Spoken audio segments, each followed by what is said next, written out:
This is Julie Biel, and I'm going to give you the Kayne Anderson Rudnick 1Q26 market review commentary. I'm going to start talking broadly about the markets and the different components and some of the top-line drivers that have changed some of the performance. We'll talk also a little bit about the war in Iran, how it is impacting our companies. We'll talk a little bit about AI and the disruption on software, as well as a little bit of a briefer on what's going on in private credit, and just a quick word on a halo strategy that we've talked about, you may have heard talked about. So let's talk briefly about the markets themselves. Interesting dynamics at play where the S&P moving a little bit lower for the quarter versus small cap actually showing some strength. So a different dynamic than what we had seen up to this point. If we look at the S&P 500 specifically, it looked like a big game of musical chairs where suddenly leadership really started to change and you had a big transition in ownership. I think if we think about the big themes that were at play during the first quarter, obviously the largest of them is going to be the war in Iran. The biggest impact that we've seen directly has been stellar performance in energy companies and also ancillary companies like materials companies that benefit from higher fertilizer costs. So that would be like a CF Industries, which saw a 50% plus return. While we're seeing a lot of excitement about AI, you're seeing a broadening of how to participate in that with more picks and shovels of the data center build out. So you're seeing that in power and heat management. So companies like Generative or semiconductor materials and input companies, all of these stellar performers in the first quarter. The real star, though, was actually memory. So companies that were all but forgotten, right? SanDisk, Western Digital, Seagate, those are all supply-constrained industries as a result of the AI build-out in terms of memory. And so you saw these companies really performing materially this quarter. It's really important to remember, too, when we're thinking about individual stocks themselves, that you have the overlying narratives, but you also have the idiosyncratic elements that can be impacting them. So if you think about Moderna, that's a great example of it this quarter. Healthcare has been a tough space, right? But even though this company had all these headlines around vaccines and their pivot away from that into oncology, rare disease, they had a legal settlement that took out this patent overhang. They've done a lot of cost cutting. And so they enjoyed a 70+% return this quarter. Worst performers also had similar key themes. So we've heard endlessly about the SaaS apocalypse, that many high-flying software names are on the brink of widespread disintermediation or outright replacement by cheaper AI solutions. And if you think about information expertise, right, Gartner declining similarly. Credit bureaus, too, have faced a lot of security, headline risk. These were classic, high-quality safe havens, but now their pricing power has really been called into question. We've also seen some real fears around private credit. So what started as just a throwaway line from Jamie Dimon about cockroaches has really led to this widespread run for the exits. And so the largest standard bearers that are out there, the Ares, the Blackstone, the KKRs, declining 30% is pretty surprising to see these large moves. It makes sense though, right? Because if I think about the risks in private credit, I'm much more concerned about these very small shops of 7 guys, a Bloomberg terminal. But as an investor, I have no way of shorting that. There's no mechanism for me to short that. So I'm just going to find the publicly traded comp that's easy to do that. And I think that's part of what's happened at Ares. I don't necessarily think it's a reflection of their capabilities to underwrite private credit. Oh, but what about the Mag 7, right? If we think about attribution, right? If we think about the index attribution, it doesn't just matter what the stock does. It matters the weight of the stock in the index. And the Magnificent Seven, as we've heard endlessly, are a very, very large weight in the index. And so for them, even if they don't have large declines, it can have an outsized impact on the index. And that was the case this quarter. And I think that's why people have anxiety about index concentration, right? As we become pretty tethered to just a handful of names. So the most under pressure was Microsoft, but Amazon, Nvidia, Meta, Apple, all down high single digits. Tesla declined more than 10%. Google was maybe more resilient. I think I would call this really more of a pause, though, after genuinely a stellar few years. I still think these are very strong companies with very, very large competitive moats. But I think the question is what are the economics of generative AI? And will the true beneficiaries of AI be the owners of the large language models? And will all this investment be worth it? That's still very open for debate. And I think that's genuinely some healthy skepticism. Now, if we move to small cap, it's been years of underperformance. And we saw that start to change in the second half of 2025, and that kind of continued into the first quarter of 2026. Now that did get pulled back by the war in Iran, and I think that makes sense, but the Russell still looks like it's on track to outperform the S&P 500. I think it's really interesting if we peel back the onion and look at the different components of the indices. Kind of helps us understand what the market is saying the broader outlook looks like, right? The market is a forward-looking machine.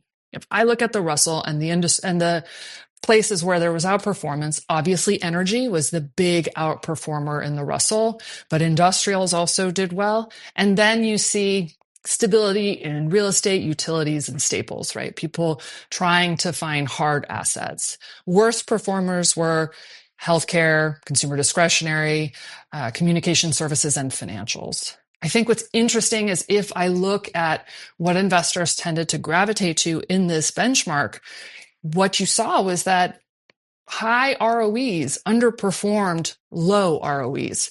So it's still not what I would call a return to quality as what we would expect. But there were indications that investors are starting to care about fundamental factors, right? So ultra high debt was very punished this quarter. And you didn't necessarily see a lot of trends in terms of what types of valuations were favored. Now, if you did not own any energy, which most of our Kayne portfolios don't, you had on the order of 100 to a 200 basis point headwind just from that alone. So that does make it more difficult to outperform when you have something like energy outperforming so dramatically. Some of the dynamics that we talked about in large cap were present too in small cap. So for example, in this technology transition, right, you had all of the AI companies and the fears around software taking those names down. But everything in semiconductors and memory that's very tied to AI, those really did very well. So if I look at the Russell Growth, for example, index, that has a lot more software names. And so technology was a detractor from performance this quarter.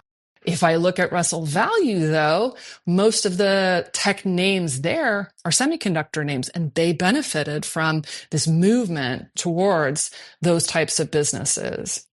But broadly speaking, if I look across the Russell Growth and Value, again, you just didn't see this movement towards higher ROE companies.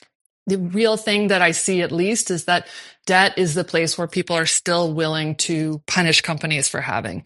So all is not lost in terms of thinking about quality factors. They're becoming more relevant, particularly as people start to get a little bit more anxious about how the war on Iran will play out. I actually was trying to find time periods that were relevant to what we've seen right now. So I went back to the first quarter of 2022 after Russia had invaded Ukraine, and I saw some similarities. You saw that energy was up 41% in the Russell in the first quarter of 22, utilities were up 3%, and every other sector was down. Least impacted were industrial, materials, and real estate. Worst performers, consumer discretionary, healthcare, and tech. So actually, in the terms of the sectors that were beneficiaries and detractors, not dissimilar from what we saw in the first quarter. PEs were inversely correlated to performance, which I think is kind of interesting, and higher ROE companies underperformed, though negative ROEs were punished. I think there are some parallels to that period, but I actually think that the most telling time periods, the ones that are most relevant to me, would be that kind of 2010 to 2013 period, as well as the mid-2000s where quality really underperformed. if I think about these periods, what characterized these periods? These were periods where we were exiting deep recessions, and that early cyclical recovery is going to tend to favor lowest quality names because those were the ones that were most battered by the downturn and sold off the most aggressively. So this low quality rally corrects the oversold conditions. But eventually, the fundamentals like earnings growth, return on equity, really start to overtake the stocks that are just cheap. It's not cheap can be corrected relatively quickly, but earnings quality is what really defines long-term performance. So you're telling me, Julie, why are you talking about a recession? Employment is at very high levels right now, and that's true. But I think as we can all recognize, there is a difference between what's happening on Wall Street and what's happening in the economy.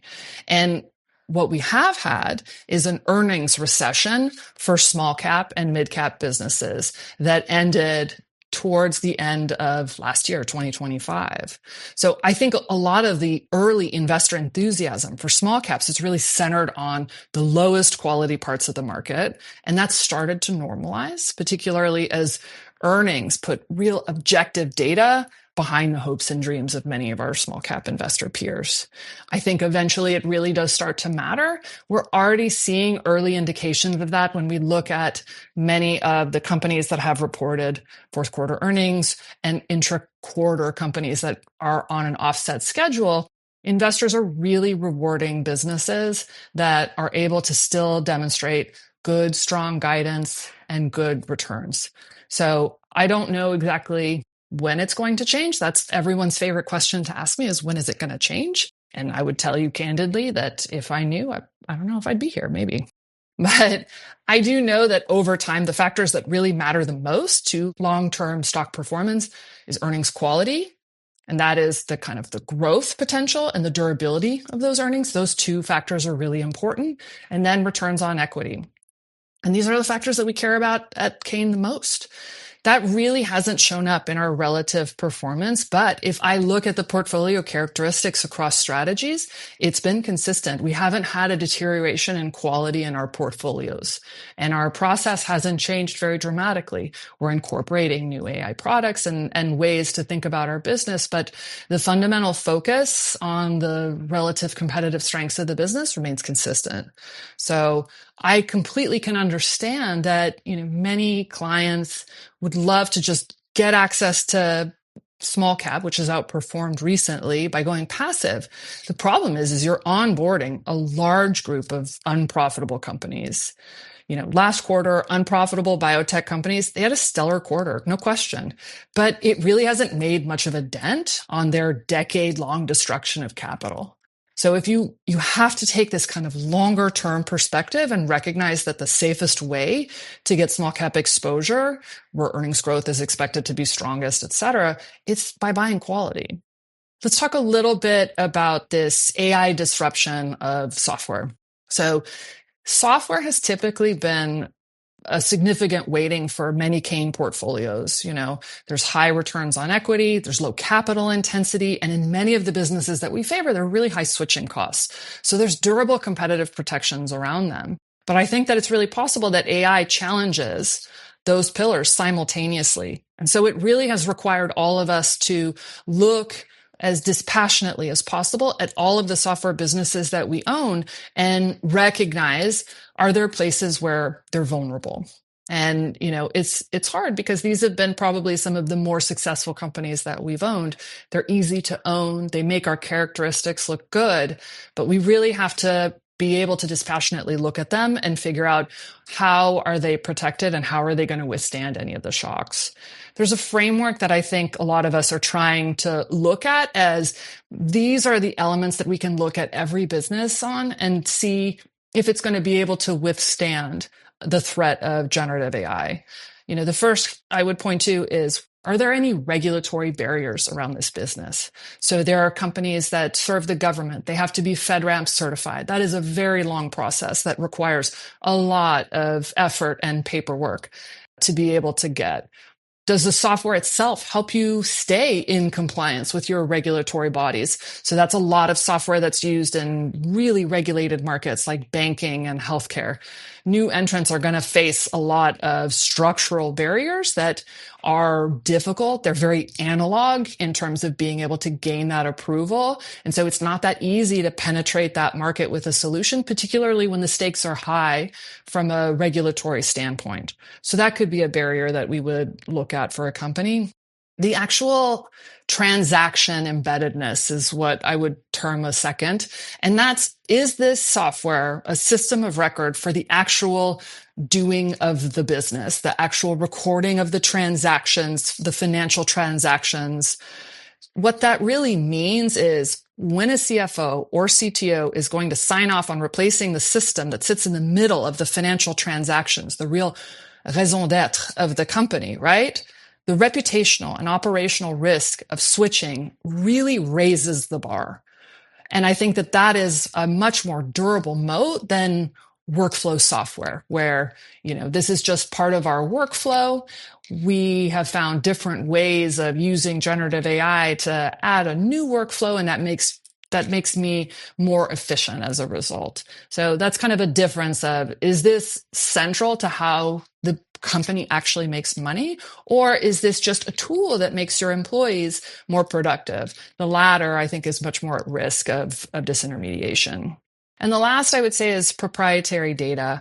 Every software business is going to tell you that they have proprietary data, but there are real differences in how proprietary that data. They may say it's proprietary, but it turns out it's credit card transaction data that can be purchased for, the highest bidder. They may talk about the proprietary data of the transactions that happened on their platform, and that's great, but that's actually something that can be scraped by a large language model. It's really important to be able to ascertain just how proprietary the data really is.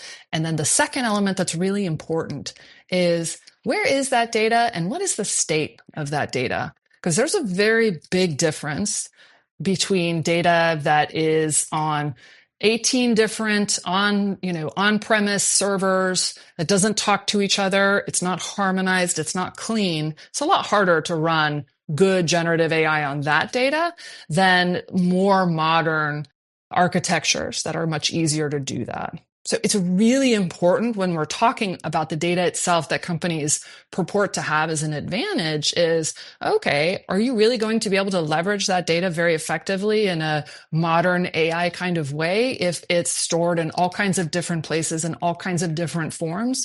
It's really, really important to recognize when we're looking at some of these businesses is, what kind of tech debt does this company have? So we try to think of that in terms of, that's kind of what's helping us figure out what types of businesses we think can withstand the generative AI threat.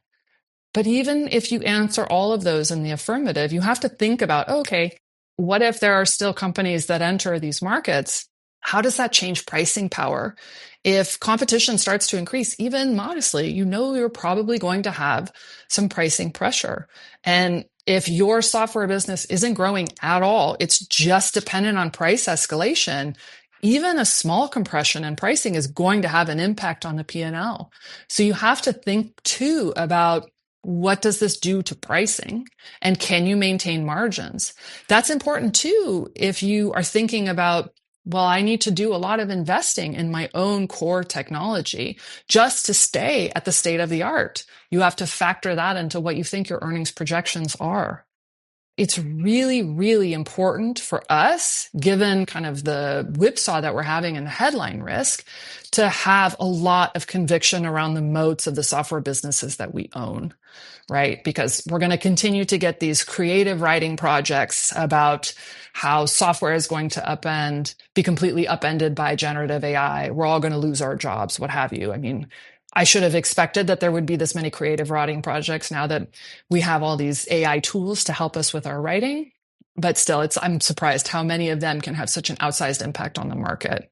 Now, if I think beyond software, if I think about sectors like insurance brokerages, I actually feel more positive about those, even though it felt like during this quarter, every day there was a whole sector that was just getting completely wiped out because people felt there was a real risk that generative AI could displace insurance brokerages or online listings, et cetera. It's really important to be able to recognize at what point is the value proposition of every business. Because if it is pure technology, then I think it is at risk. But if there is something to reputational risk, relationships, risk transfer, it's not necessarily true that better technology is going to be the solution that's going to displace others. I can really understand, though, the emotional selling that hit those names in mid-February, right? It was a very behavioral overreaction rather than a fundamental real reassessment of what are the risks at play. People are very afraid of owning Blockbuster when Netflix is on the rise. That's a natural feeling that a lot of portfolio managers have, but it doesn't mean that it's necessarily really grounded in the fundamental drivers of what these businesses really do.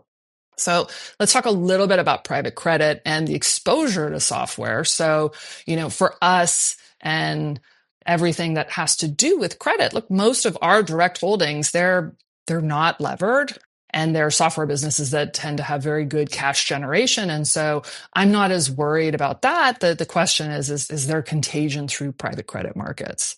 So for sure, we know that private equity sponsors loaded up on software businesses, put a lot of debt on them at their kind of apex peak. They were very, very high multiples, and they had great free cash flow, and they really made sense in a private equity context to be acquiring at the time.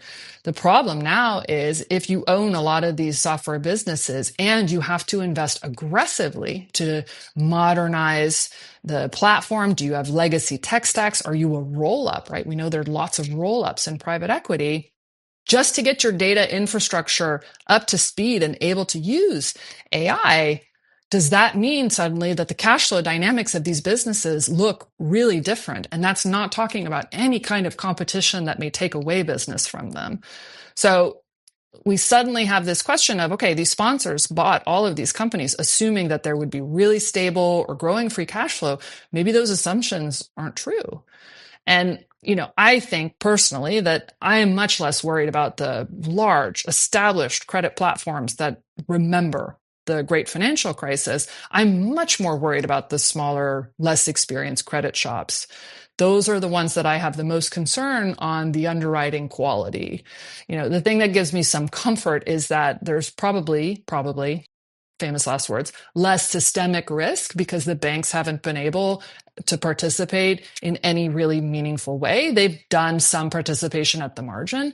So I think it diminishes the systemic risk that this could be a really, really big problem. I do think, though, that you really have to be careful if you're thinking about, wow, these BDC companies have really taken it on the chin. Is that an opportunity? You really want to know what you're buying, because although they will purport to be invested in really only high quality businesses, if they're invested along a single theme and they have concentration around a theme, so they're only investing in data centers, that does give you some risk that you really need to be thoughtful about.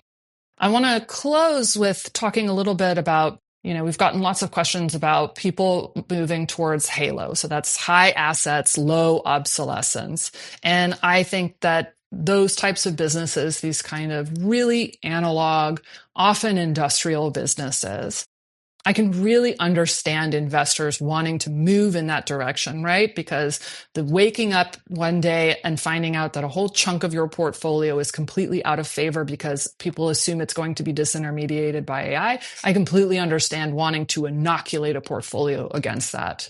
The thing is that many of these capital intensive businesses have traded at lower multiples because they're capital intensive and their returns on equity are lower. And the thing about a capital intensive business is that you create a lot more leverage in your actual business in a downturn, where suddenly you've had a lot of capital committed to a lot of very heavy assets. And if there is any variability in the demand landscape, you are suddenly very constrained from a cash flow perspective. These businesses typically have a fair amount of operating leverage, and that sounds great when you're gaining operating leverage and margins are expanding, but the downturns are very, very painful on these businesses. So while I think that the fashion right now towards these halo businesses is great, I think it's important to recognize that it is motivated by the psychology of being afraid that you own Blockbuster rather than doing a lot of fundamental analysis and recognizing that these businesses are competitively advantaged, that the earnings are very durable, and that they are worth some of the higher multiples that they've been experiencing right now.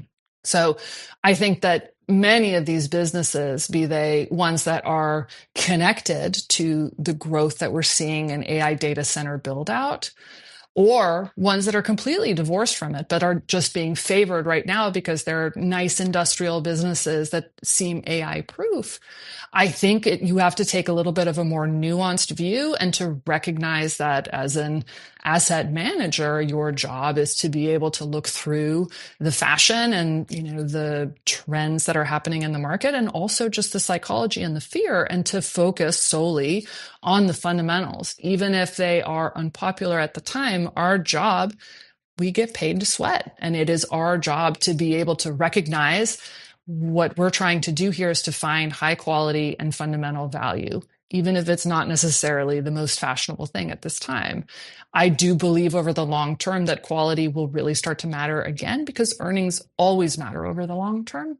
So I think that while this may be a period of underperformance for the firm, I really believe we're well positioned and we're doing the right things to continue to do our best protecting on the downside and participating where we can on the upside.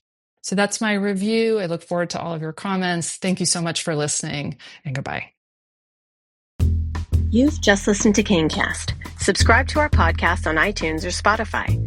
For more of our investing insights, head over to our website, www.kayne.com. KayneCast is the official podcast series of Kayne Anderson Rudnick Investment Management, CAR. This material is provided as a matter of general information and is not intended to be relied upon as a forecast or research. The opinions expressed herein are those of the speakers and are not necessarily the opinions of CAR or its affiliates, are current as of the date and time of the recording, and are subject to change at any time due to changes in market or economic conditions. The information and opinions contained in this material are derived from proprietary and non-proprietary sources deemed by CAR to be reliable and are not necessarily all-inclusive. CAR does not guarantee the accuracy or completeness of this information. This communication should not be construed as an offer or solicitation to purchase or sell any security. Individuals should consult with a qualified financial professional before making any investment decisions. Reliance upon information in this material is at the sole discretion of the listener. To the extent any performance is discussed, past performance is not indicative of future results.